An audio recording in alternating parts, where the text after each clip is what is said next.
कहा था कि अपनी मस्जिदों को आबाद करो वरना तुम नमाज पढ़ना चाहोगे, दुनिया पढ़नी नहीं देगी।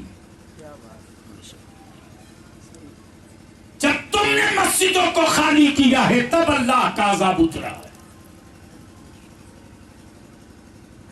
वरना इस मुल्क में किसी की औकात नहीं आज। क्या बात है? बिहार में क्या बात है? हिंदुस्तान के हर शहर में कुछ न कुछ पलीता जला, लेकिन बिहार में है हिम्मत। बढ़िया से दवा पानी कर देंगे हम लोग, कुछ दिनों तक उसका असर रहेगा। शेर मोहम्मद भाई बड़ी मुजफ्फरपुर में पीछे से घूम के आके एक तो मस्जिद के मीनारे पर झंडी बांधी, उड़ते पड़ते हम तक खबर आ गई। वहां कौमी इत्तेहाद मोर्चा के तमाम मेंबर सब पड़े, लगाया फोन। मैंने कहा क्या हुआ जी, तुम लोग कहां थे? तो बच्चों ने जवाब दिया कि आपका हुक्म था कि सिर्फ देखना है, बोलना नहीं, डॉक्यूमेंट्स जमा भेजो। अब तुम देखे हो जमाना किया, मैं करता हूं जमाना देखे। क्या बात है? 8 घंटे के अंदर अंदर जब 12 उठा लिए गए तो मुसलमानों के हमदर्द नेता लोग पहुंच के कहने लगे ये तो जुल्म हो रहा है, बेकसूरों को फंसाया जा रहा है। और मियां भाई खुद ताली बजा रहे हैं। कहाँ हो आप? हम आपसे एक ही विनती करेंगे, याद करो जो दादा के जमाने में गरीबी थी वो आज तुम्हारे हमारे अब्बा के जमाने में नहीं है। क्या मैं नहीं जानता हूं? दर्जनों रिश्तेदारियां सीवान, गोपालगंज, छपरा में है मेरी, दर्जनों। आज तकरीबन 38 साल से इन इलाकों में आ रहा हूं। मुझे मालूम नहीं है कि खेतों में कई बिगहा में कई किलो होता था। बड़ी मुश्किल से मुफ्ती मेहताब साहब कहीं कहीं दंवरी दिखाई देती थी, वरना लबदा से पीट के काम चल जाता था, इतने ही गल्ला होता था। तो दादा के जमाने में जिसने गुर्बत देखी है ना उसको पता है, लेकिन उस दौर में गुर्बत थी, ईमान मजबूत था। और आज दौलत है लेकिन ईमान कमजोर हो चुका है। और जिस दिन आप ईमान मजबूत बना दोगे उस दिन तेरी औलादे किसी मोड़ पर कमजोर नहीं होगी। लेकिन कौन समझाएगा आपको? अब तो निकाह हुआ, बेटी रुखसत हुई। शेर मोहम्मद, हम तो कहते हैं ना कि अगर मेरे पास पावर होता ना तो बारात देखता मुस्लिम टोली की कि 25 और 20 स्कॉर्पियो पर जा रहा है, तो मैं सीधे बोलता सबको अरेस्ट करो, ले चलो, पहले 90 दिन अंदर रखो। बहुत अच्छी दिमाग ठंडा हो। बहुत अच्छी बेशक। मैं पूछता हूँ, नबी के नाम के नारे लगाने वालों, शर्म नहीं आती है तो आज सुन। अरे कितने पैसे तुम्हारे पास है? लाख, 10 लाख, 20 लाख, करोड़, 20 करोड़, इससे वैसी तुम्हारी औकात नहीं होगी। लेकिन इस जमीन के ऊपर, आसमान के नीचे मेरे अल्लाह ने अपने रसूल से ज्यादा मालदार किसी को पैदा नहीं किया। जमीन पर मेरे नबी से बड़ा मालदार कोई माई का लाल पैदा न हुआ है न होगा।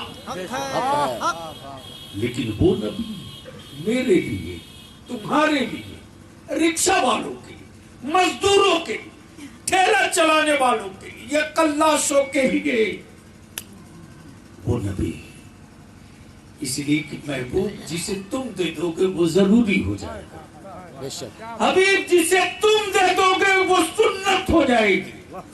महबूब फातिमा को वो चीज मत दो जो तेरी उम्मत کی بیٹیوں کے لیے بوجھ بن جائے. محبوب وہ چیز دے دو کہ تیری امت کا ہر غریب باپ اپنی بیٹی کو وہ دے سکے. سبحان اللہ. میرے مصطفیٰ نے وہ عطا. نعرہ تکبیر، اللہ نعرہ رسالت، غازی ملت زندہ باد. آپ کیا کر رہے ہیں؟ اگر زمین پر سنت طریقے سے بیٹھال کر کوئی غریب باپ اپنی بیٹی کے براتیوں کو کھلا دے تو مذاق اڑاتے ہو پیسے والوں تم، کہ گنوار کے ہاں بارات گئے تھے زمین پر بیٹھال کر کھلایا. ارے لڑکا اے بھاگو.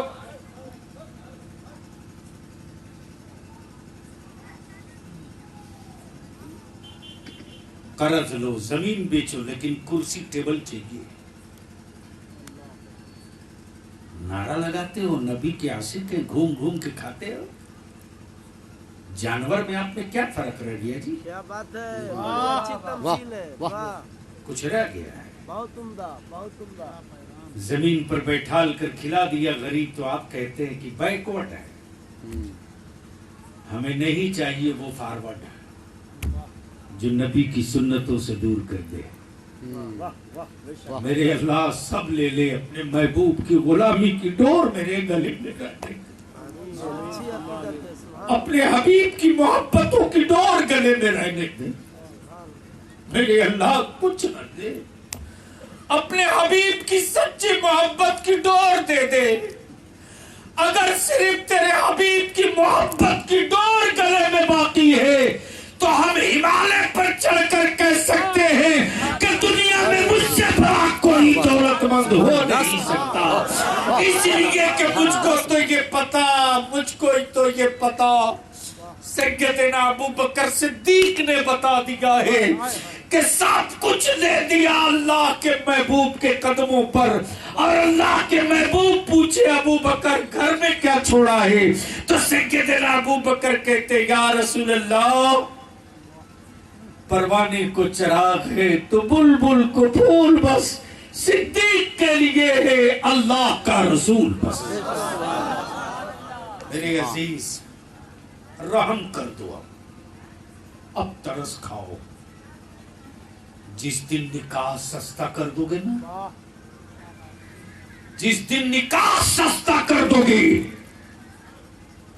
اور اسی پیسے کو تعلیم پر خرچ کر دو گے حق ہے. واہ، تو کوئی گاؤں ایسا نہیں بچے گا جہاں ہمارے بچوں کے ہاتھ میں پاور والا قلم نہیں ہوگا. بے شک بے شک. جو پڑھنے والا ہے وہ باپ کی غریبی کے پتھر سے دبا ہے، اور جو پڑھانے کی صلاحیت رکھتا اس کا بیٹا آوارگی کی حدیں پار کر رہا ہے. اور اس کے بعد شکوا کہ ہم پر ظالم مسلط ہو گیا. اللہ کے واسطے موج کی لڑائی مت لڑیے. موج کی لڑائی لڑو گے تو آپ کی اولادوں کا سر سلامت نہیں رہے گا، اور بیٹوں کے سر کی حفاظت کی جنگ لڑو گے تو موج کی بات نہیں کرو گے. بے شک بے شک. اور جو 10 آدمی کو پٹک دے اس کو میں پہلوان نہیں مانتا. وہ قائر ہے، بزدل ہے کہ 10 کو پٹک دیا. ارے سب سے بڑا پہلوان تو وہ ہے کہ اپنے نفس کو پٹک دے. اور اس کا اکھاڑا یہ ہے کہ جب دو بھائیوں کے بیچ میں کسی طرح کا کوئی معاملہ ہو، جانتے ہوئے بھی کہ میرا فلاں بھائی میرے ساتھ غلط کیا ہے، مردانگی دکھانے کا وقت وہی ہے کہ گرچہ بھائی غلط کیا ہے ٹھیک ہے، لیکن چھوٹا ہو کے بڑا غلط کرنے والے کے دروازے پہنچ جائے اور سلام کر کے کہہ دے بھائی تم نے کیا کیا میں نہیں جانتا، مجھ سے جو غلطی ہو گئی ہو معاف کر دے. جس دن اس کام کو شروع کر دو گے نا، یاد رکھنا عدالتوں میں وکیل بھوکے مر جائیں گے. واہ واہ واہ، بہت اچھی تمثیل. عدالتوں میں وکیل بھوکے مریں گے. بے شک. آج عدالتیں زندہ ہیں تو تیری لڑائیوں کی وجہ سے. بے شک. اور اب تو حالت یہ کہ نکاح ہوا، بچی باپ کے گھر سے رخصت ہو کر سسرال گئی، 1 گھنٹے کے لیے لائٹ کٹی، 1 گھنٹے तुरंत मोबाइल पे फोन आता, ऐसी जगह क्यों दफन कर दिए आप लोग, यहाँ लाइट नहीं है। माँ कहती है बेटा वही तेरा घर है, हम बगैर बल्ब देखे जिंदगी बिता दिए, ताड़ के पंखे पर रात बिताए बेटा, लाइट कटी है आ जाएगी। बहन ने क्या किया कि तुरंत भाई को फोन कर दिया, वो चला गया है, चला गया है। वो चला गया। इसको इधर घुमा दीजिए। कर दिन बाबू गया क्या वो? गया, छोड़ दीजिए बस 5 मिनट रहने दीजिए, छोड़ दीजिए। छोड़ दीजिए। बाबू छोड़ दो। तुरंत बहन फोन लगा दी टप से भाई को। आज जो भाई खुद ही मुफ्ती साहब बेरोजगार है, बाप के टुकड़ों पर पल रहा, भाई के कृपा पर जिन्स और मोबाइल लेके घूम रहा। जैसे ही बहन ने फोन किया वैसे ही भाई आया, बाइक लिए हुए, बाप की खरीदी की हसीना तान के अपने बहनोई को बोलता है, जनरेटर नहीं ला सकते क्या, इन्वर्टर नहीं खरीद सकते क्या, मर्द हो तो तलाक दे दो, मर्द हो तो तलाक दे दो। तो जब 10-20 मरतबा कोई खोदेगा तो वो क्या करेगा? वो भी आप देखा नत्ता हो, बोला अच्छा ठीक है, जब ज्यादा जिद कर रहे हो तो ले ही लो। गजब है भाई, अल्लाह के वास्ते रहम करो। दुनिया क्या कह रही है, बहरा बन जाओ। बेशक। आपको क्या करना है, आंख खोल कर देखो। वाह वाह वाह। और आंख खोल कर देखने का सिर्फ एक तरीका है